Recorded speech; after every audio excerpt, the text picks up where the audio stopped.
25, Chloé Aldrovan, dit étudiante de 18 ans sans histoire, était tuée par méprise. Son petit ami était visé, victime d'une guerre entre deux bandes criminelles. L'Académie de Corse a décidé de créer un prix en sa mémoire. Il sera décerné chaque année à des lycéens ayant travaillé sur le thème de la mafia. Il a été institué aujourd'hui à Corté en présence de la mère de Chloé qui soutient cette initiative. Solange Gradiani, Pauline Juan. Aucune maman ne devrait créer ce prix. Aucune maman ne devrait transformer l'absence de son enfant en un combat. Moi, désormais, grâce à ce prix, je sais que le nom de Chloé, il ne sera plus associé à un symbole de peur. Il sera associé à un symbole d'espoir. Grâce à vous tous. Donc c'est très important. Vous allez le porter. Si je tombe, vous allez prendre ma place. Et si vous tombez, il y aura quelqu'un d'autre pour vous relever. Merci.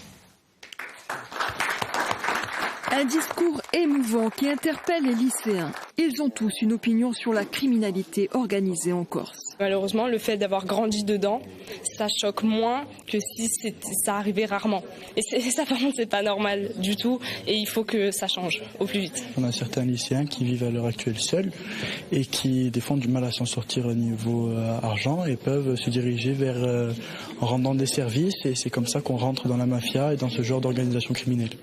Certains d'entre eux dénoncent même un certain type de masculinité. Je trouve que c'est inadmissible, c'est rester coincé dans les stéréotypes de l'homme.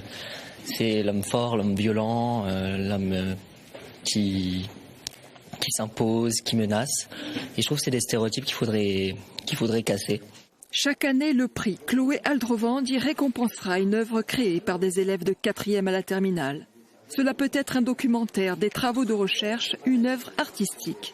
Cette démarche est accompagnée par une sensibilisation au danger de la mafia, une pédagogie qui a fait ses preuves en Italie. Nous sommes allés à Naples dans le cadre du parcours de voyage d'études.